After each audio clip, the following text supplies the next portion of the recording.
क्या किसी के अरेस्ट से वायलेंस रुक गया, इस बात पर उसे जेल में रखा जाना चाहिए, ऐसी ही दलील दी गई केंद्र सरकार के द्वारा। दरअसल हम बात कर रहे हैं सोशल वर्कर सोनम वांगचुक की हिरासत से जुड़े मामले में सुप्रीम कोर्ट की सुनवाई के दौरान आज कोर्ट ने केंद्र सरकार को कड़ी टिप्पणी के साथ फटकार लगाई है।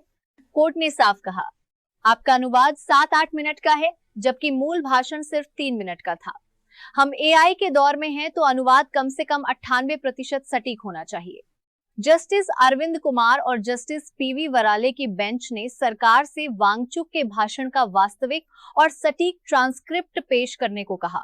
अदालत ने सरकार की ओर से पेश दस्तावेजी सबूतों पर असंतोष जताया। सुनवाई के दौरान वरिष्ठ वकील कपिल सिब्बल ने दलील दी कि सरकार ने वांगचुक के नाम पर ऐसे शब्द जोड़ दिए जो उन्होंने कभी कहे ही नहीं। इस पर बेंच ने एडिशनल सॉलिसिटर जनरल के एम नटराज से कहा कि जो टैबुलर लिस्ट दाखिल की गई है उसमें दी गई कई बातें डिटेंशन ऑर्डर में हैं ही नहीं। कोर्ट ने टिप्पणी की कि अगर भाषण 3 मिनट का है और ट्रांसक्रिप्शन 7-8 मिनट तक चला जाता है तो इसमें दुर्भावना की आशंका दिखती है। सरकार की ओर से जवाब दिया गया कि ट्रांसक्रिप्शन विभाग ने किया है और वे इस काम के विशेषज्ञ नहीं है। इस पर कोर्ट ने दोहराया कि एआई के युग में इतनी बड़ी गलती स्वीकार्य नहीं है। सुनवाई के दौरान माहौल हल्का भी हुआ जब अदालत ने एक शेर का जिक्र किया, हमने वो भी सुना जो उन्होंने कहा ही नहीं। इस पर सिब्बल ने जवाब दिया, और जो हम कह रहे हैं वो उन्होंने सुना ही नहीं।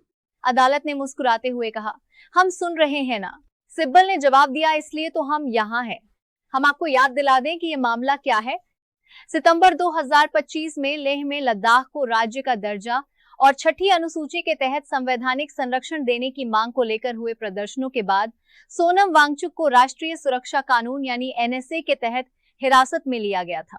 उनकी पत्नी ने उनकी रिहाई के लिए हैबियस कॉर्पस याचिका दायर की है। अदालत पहले भी सरकार से कह चुकी है कि वांगचुक की बिगड़ती सेहत को देखते हुए हिरासत के फैसले पर दोबारा विचार किया जाए। कपिल सिब्बल ने कोर्ट में यह भी कहा कि हिरासत का आदेश ऐसे दस्तावेजों पर आधारित है जो मौजूद ही नहीं है। सबसे अहम भाषण जिसमें वांगचुक ने अनशन खत्म करने और अहिंसा की अपील की, यह रिकॉर्ड में दिया ही नहीं गया। उन्होंने बताया कि वह भाषण 24 सितंबर को दिया गया था और 26 सितंबर को उन्हें हिरासत में लिया गया। पदयात्रा के दौरान किसी भी हिंसक गतिविधि का आरोप नहीं है। इसके बावजूद सरकार इन तथ्यों का जवाब नहीं दे रही।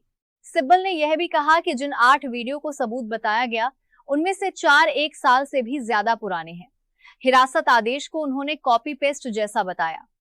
अब इस मामले की अगली सुनवाई 19 फरवरी को होगी। कल इस खबर में इतना ही। इस मामले पर आपकी क्या राय है, हमें कमेंट करके जरूर बताइए।